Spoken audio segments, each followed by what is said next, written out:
Yeah, so I just watched Hereditary.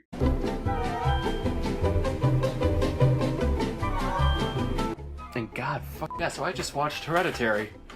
And boy howdy, it was something.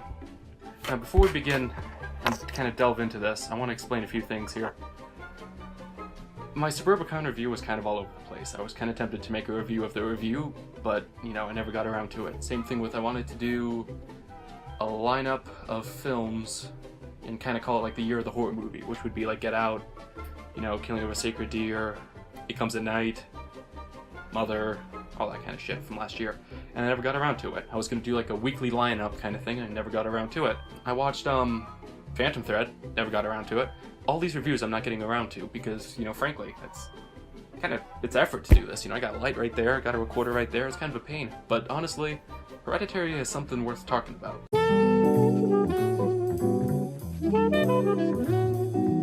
As far as the script goes, I'm not going to touch too much. I'll talk about that in a little bit. As far as the technical aspect of it, it's absolutely fantastic. Every single shot was interesting and well developed. It fit the mood perfectly. There was one kind of cliche shot of like the person backing out of a parking lot and like the camera's on the front, and so you're in the back of your head, you're just screaming like, oh, this, when it turns around, there's going to be somebody in the way. But other than that, though, every single shot was fantastic. The depth of field, framing, cinematography, all of that was absolutely great. Fit the mood perfectly.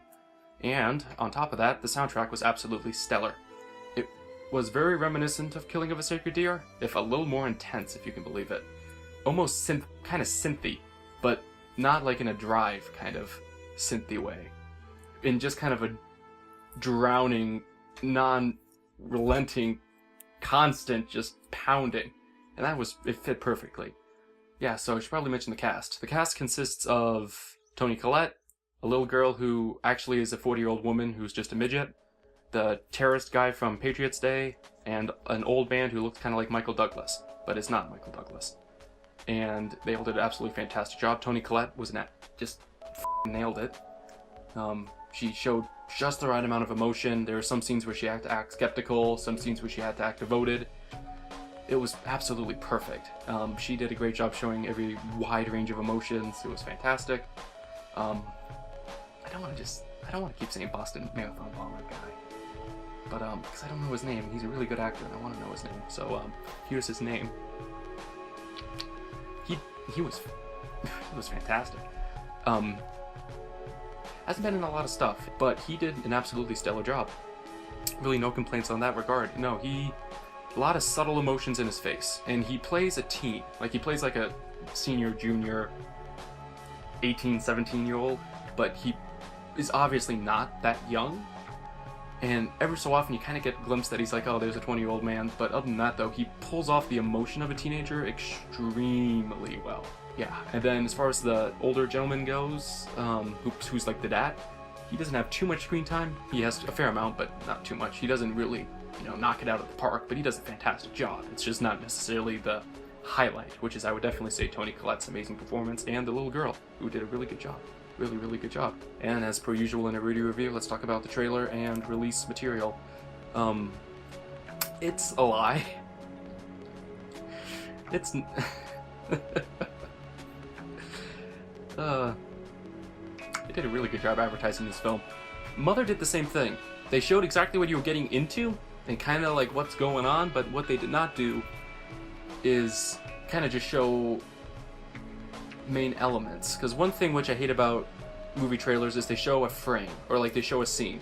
In the trailer it's kind of out of context, but they show a frame of, like, let's say a person with a spear sticking out of their stomach, and they say ah, or something like that. And then later on in the film, when you watch it yourself, not just the trailer, that this character can't die in this scene because he has to have a spear in this scene. It sounds a little rambly, but the way a trailer works is it's supposed to hook you, but nowadays, and everyone knows this is kind of common knowledge, it hooks you so hard that it just kind of gives everything away. So in a way, trailers aren't a teaser. They're not like a little sneak peek, I don't want to say sneak peek, but a little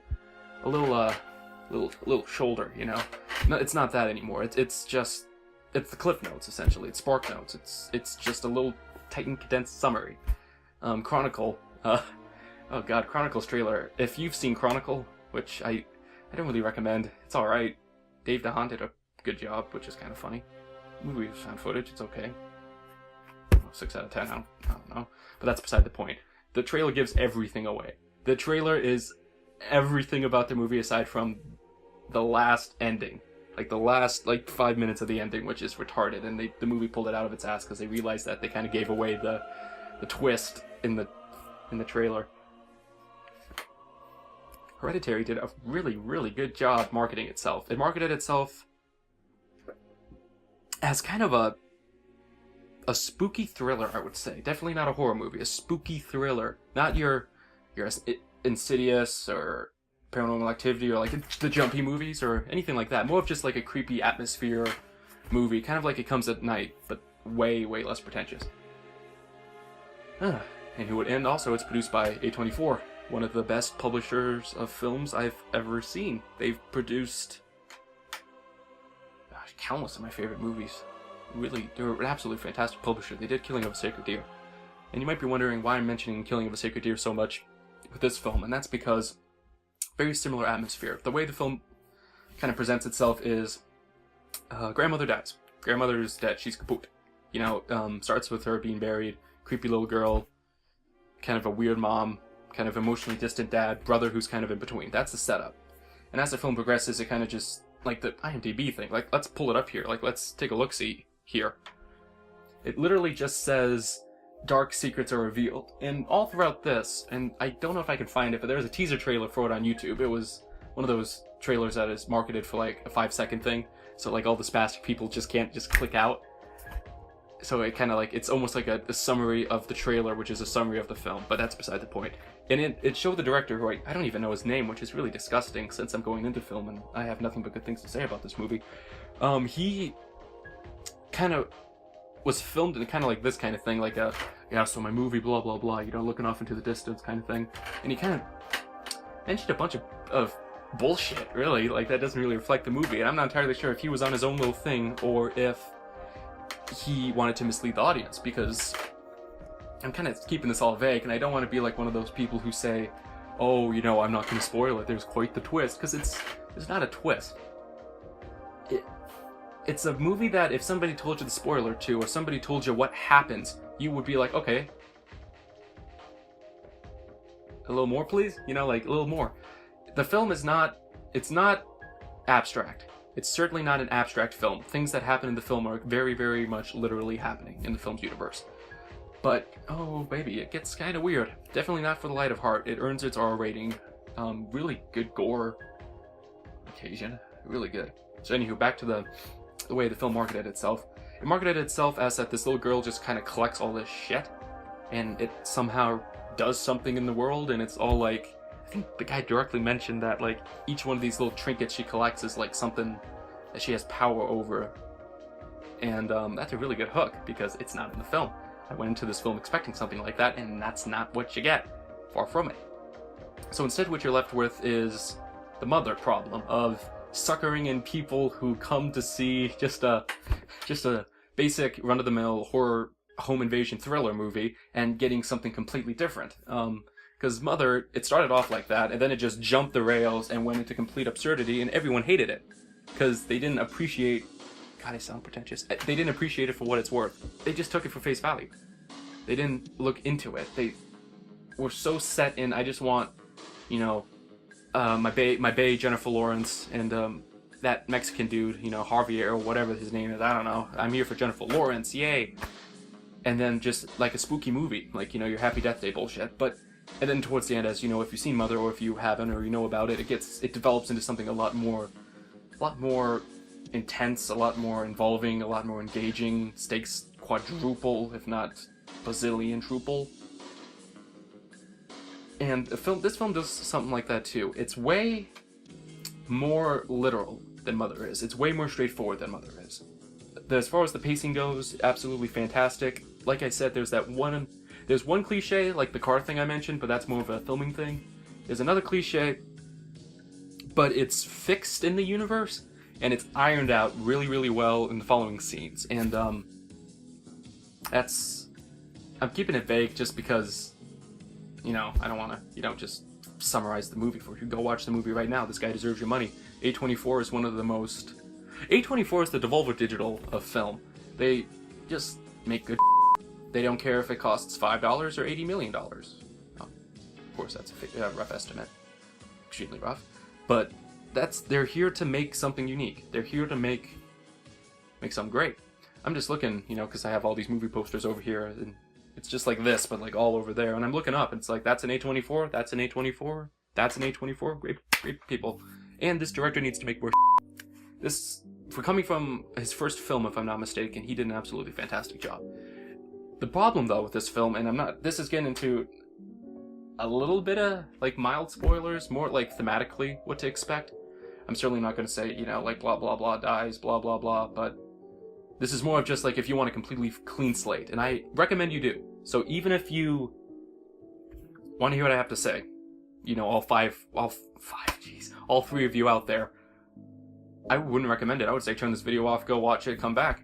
So, as far as the pacing goes, what it has quite an interesting build-up. Suspense, suspense, suspense, a gut punch, an absolute gut punch. That is... I'm a bit of a gore junkie, as you know. I love my Evil Deads, I love my Hostel, I love my, gosh, I was about to say Postal. Jeez, I love my Cronenberg, I love all that kind of stuff. This was disturbing. This really, really, really got to me. And it's not just like, I'm dead. Ugh. It's built up so well. And that's why I have so much hope that this director just keeps making movies. He builds it up with audio, with visuals, with fading. He does such a beautiful job making the most horrific thing he could possibly imagine. And oh, sweet Jesus, does he do it. So, builds up, that happens, kind of comes down, you're starting to get a little more warm and cozy, you kind of settle in, and then the film jumps the rails. And then the film kind of jumps its tracks in a good way, kind of. It definitely dances to its own drum. It goes all in. It's like Mother, it's very much a personal idea. If this was pitched to a boardroom full of people, they would look at this and say, what is this shit? Kind of reminded me of, in the commentary for Mother, like when one of the producers read the script, he called Darren Aronofsky and it's like, hey, you doing okay? How you doing? Kind of thing. Because, it's just kind of a weird idea. And this is certainly a weird idea, too. A lot of the in the film seems kind of like inconsequential. Because as the film progresses and builds up, more and more stuff, trying to not swear, more and more stuff gets introduced to the plot. More and more concepts, more and more symbolism, more and more visuals, more and more character arcs, more and more character development, more characters, more stuff is introduced. But the climax is just insane. You don't get to relax this movie. There's one beautiful little period where you do, and then it starts tapering. Then you realize this isn't gonna stay. This isn't gonna remain like this. The film says, damn right. It just goes nuts. Absolutely nuts. And then settles on an ending which is both extremely anticlimactic but extremely satisfying. Doesn't answer shit. Okay, so that's the end of the kind of the spoiler, kind of mini spoiler thing, so let's get down to the real spoilers.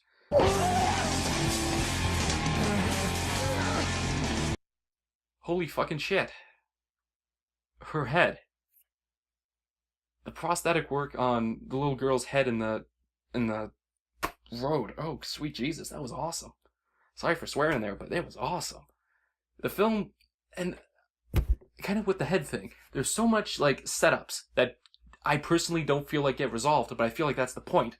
The whole miniatures, the whole dollhouse thing, the whole, her collecting these little things. And that's what the film, like, pointed out. It said, this is important. Which, in reality, as the film goes on, obviously, when you realize, like, demons and shit is involved, and, like, I don't even remember the name. I think the name was Paimon.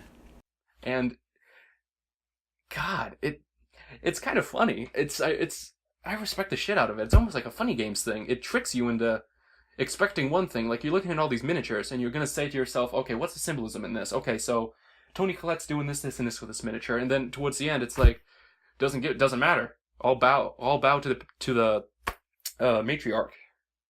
It's crazy.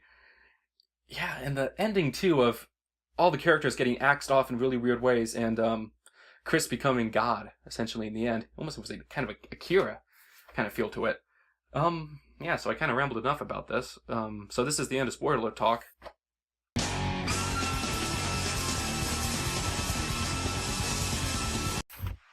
Yeah, so my final thoughts on this movie, nothing but positive, if I'm being honest. When I first heard about this film, it looked really generic, because the way it advertised itself, it just looked like a little spooky girl. That's the film, little spooky girl.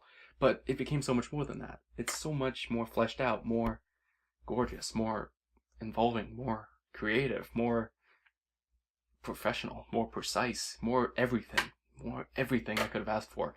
So my initial response was to give it a 9 out of 10. But then I still have a headache from this movie. It's not a comfortable movie. It's not a fun movie. It's not a film where you take all your children to. It's rated R for a reason, like I said. And I have come to the conclusion. I'm going to give it a 10 out of 10. Professional grade editing, professional grade audio, beautiful cinematography, beautiful direction, beautiful shot composition, fantastic acting. Only, like, somewhat weak part is a few of the cliche things I mentioned, and one segue between one scene, which I talked about earlier. Other than that, though, it's absolutely fantastic. I recommend you go watch this movie in theaters. Watch it with a friend of yours, and have an absolute ball. Yeah, so truth be told, I'm still a little numb from this. This kind of reminds me of when I first sat down to do my Mother review. Yeah. Have a good one.